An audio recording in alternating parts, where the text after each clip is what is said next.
Hi, water sign, Cancer, Scorpio, and Pisces. This is your Gem in your Tarot Reader. So, water sign, alamin natin kung ano ang iyong energy.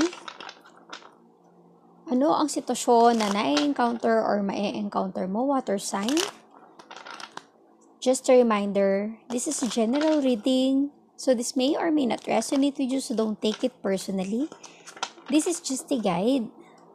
Water sign, give me your energy. Ano ang iyong energy? Water sign, Cancer, Scorpio, and Pisces. Give me your energy. Water sign. Cancer, Scorpio, Pisces. Give me your energy. Water sign.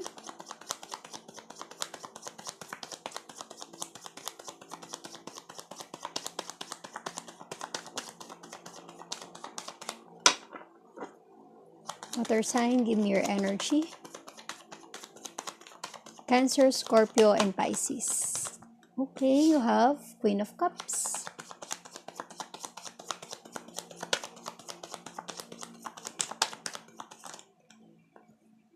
You have the Tower.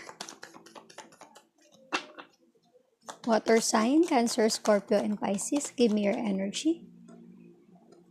Okay. You have Queen of Cups, the Tower, Knight of Wands, Four of Wands, and King of Pentacles. So there's a water sign involved sa yung energy, Cancer, Scorpio, Pisces, and a fire sign with Wands, Aries, Leo, and Sagittarius, and an earth sign, Taurus, Virgo, Capricorn. Parang there's going on between your connection with this person. Your person. There's a sudden change na nangyari sa inyong connection na maaari nagpa-separate ways. You have King of Pentacles and Queen of Pentacles. Someone na isa sa inyo, sobra yung feelings or pagmamahal sa isa at ang isa sa inyo parang sa ngayon, iba ang priority. Pero, alam niyo yung connection nyo is a Four of Wands.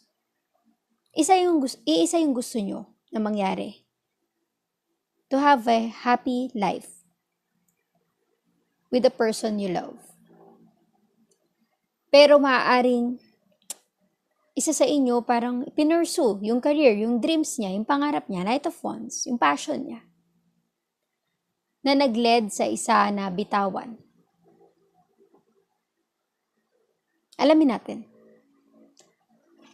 Ano itong connection nyo? Water sign. Queen of Pentacles. Water sign. Cancer, Scorpio, Pisces. Give me your energy. Okay. Tingnan natin. You have the Fool. The Lovers.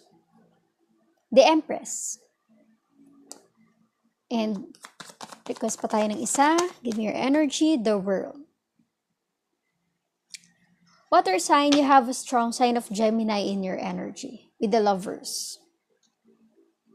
And again, an earth sign. Tingin ko, this is a connection na parang kahit malihis man ang landas nyo sa isa't isa, parang at the end, kayo at kayo pa rin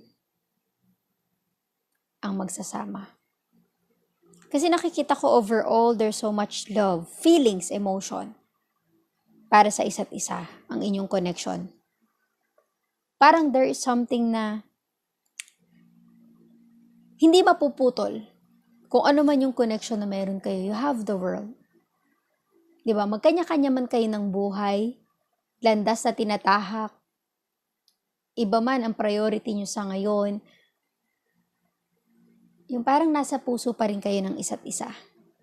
Yun yung nafe-feel ko sa inyong energy. You have the Lovers, you have Four of Wands, and you have the World. Diba? Maaaring meron ding involved na baby sa inyong energy. New birth, pregnancy. Kung kahit anong mangyari, diba? Hindi mawawala ang connection nyo dahil merong nagiging center kung bakit laging nakokonek ang inyong landas. Parang meron at meron pa rin kayong binabalik-balikan. Kahit iba na ang priority nyo sa isa't isa, iba na ang mga landas na tinatahak nyo. Water sign, Queen of Cups and Queen of Pentacles, gaya ng sabi ko, there's so much love and iba yung priority. Diba? You have Queen of Pentacles and King of Pentacles. Sa ngayon siguro ang priority nyo yung pagandahin ang buhay nyo. Pagginawain yung buhay ng bawat isa para sa taong mahal nyo. Yung pamilyang binubuo nyo. I think there's a new birth. There's a baby involved. The Empress is a rebirth of someone.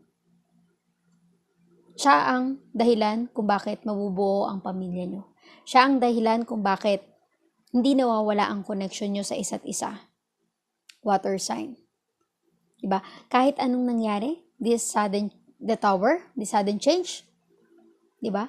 Ito ang naging dahilan kung bakit kayo nag-back to start again. Sa inyong relasyon, kung ano man yung nangyari sa inyong connection, sa isa't isa, ito ang naging dahilan kung bakit kayo bumalik from the start. Ang sudden change na ito, there's always a reason kung bakit nangyayari yan sa buhay natin. Maaring may gusto yang iparealize sa atin. Maaring sa ngayon, di ba? Iba yung priority nyo. Knight of Wands. May kanya-kanya kayong priority pero at the same time, mahal nyo ang isa't isa. Pero parang mas gusto nyo unahin na alam niyo yung pagandahin ng buhay, pagginawain ng buhay para sa pamilya. Parang nakikita ko na ang bottom line ng inyong energy para sa pamilya na binubuo nyo. So lahat isa-sacrifice nyo para maging maganda ang buhay na binubuo nyo. Maging maganda kung ano man yung new beginning para sa inyo. The world. This is a new beginning. New birth. There's a pregnancy. Tingin ko.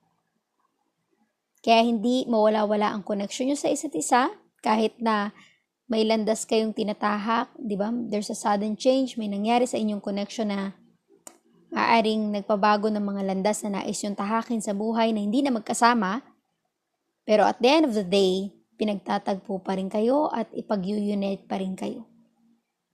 Kasi nga, may bunga yung inyong pagmamahalan. Ito ang dahilan kung bakit hindi na mawawala ang inyong connection sa isa't isa. There's a family involved sa inyong dalawa. Maaaring ito ang dahilan kung bakit mas naging masipag kayo na pagandahin ang kanya-kanya nyong buhay at sitwasyon alang-alang sa taong nandyan sa inyo ang binigay sa inyo. Diba? Siya ang dahilan kung bakit gusto yung maging maganda at masaya ang pamilya na binubuo nyo or bubuuin nyo. Maaring nabigla kayo sa pagdating ng balitang ito, pregnancy, there's a shocking change. Pero ito ang dahilan kung bakit nagsimula ulit kayo. Fresh start, diba? Bagong pag-asa. Ang rebirth, new beginning, newborn, isa rin yun sa dahilan ng bagong pag-asa. There's still hope. Bigyan natin ang advice para sa iyong energy, water sign, Cancer, Scorpio, Pisces. Sa ngayon, nakikita ko na nagkaroon kayo ng purpose. Ng dahilan kung bakit mas pagbubutihan nyo pa yung mga ginagawa nyo sa buhay nyo, sa career, sa business, sa trabaho. Mas nakafocus kayo na pagandahin ang buhay nyo dahil sa blessings na ibinigay sa inyo. So this sudden change, shocking news man yan para sa inyo, pero ito yung naging dahilan kung bakit nagkaroon kayo ng bagong pag-asa. Parang new beginning, new hope to have a better life. Sudden change, akala natin sa simula parang wala ng pag-asa, pero ang sudden change may dahilan. kung bakit nangyayari yan sa ating buhay. There's always a reason. Kung titignan mo lang ang positive side, di ba? Mas malalaman mo kung bakit nangyayari ang sudden change sa ating buhay. Basta mag-focus ka lang sa positive outcome ng nangyari sa iyong sitwasyon. Always learn from the past. Kung ano yung napagdaanan mo, di ba? Learn from it. Alamin natin ang advice for your energy. Water sign, Cancer, Scorpio, and Pisces. Expect powerful change, di ba? Sudden change. There will be a sudden change in your energy, in your situation. There's a new blessing coming your way. There's hope. New start, fresh start para sa inyong relationship. A time to give rather than take. This time, kayo naman ang kailangang maglaan ng atensyon, effort, and focus sa goal nyo. Diba? Kasi meron na kayong kailangang paglaanan ng atensyon nyo. Have faith in your dreams, yung mga pangarap nyo, mga nais nyo makamit, magkaroon ng happy life, happy family. Diba? Have faith in your dreams, tiwala lang. A fiery climax approaches, and you and your loved ones are safe. So kung ano man yung pinagdadaanan mo sa ngayon, huwag kang mag-alala. Mag-i-end din yan kung problema man yan, challenges man yan, matatapos din yan. Diba? Huwag kang malugmok. There's still hope. May bagong pag-asa, may new beginning. There's a blessings coming sa inyo. So huwag kang magko-question sa mga nangyayari sa buhay mo na hindi maganda. Gaya na sabi ko, ang sudden change is something na may dahilan kung bakit nangyayari ito sa ating buhay. Maaring itong dahilan para mas maging clear ang view natin, ang point of view natin sa mga sitwasyon na nangyayari sa ating buhay. Lahat ng mga bagay na nangyayari sa atin ay may magandang dahilan. At nililid tayo sa tamang daan. So hopefully, you will find your way or your purpose kung bakit nangyayari ito sa iyong buhay. So thank you, water sign, Cancer, Scorpio, Pisces. Please like, share, comment, and subscribe for more videos. Thank you, water sign.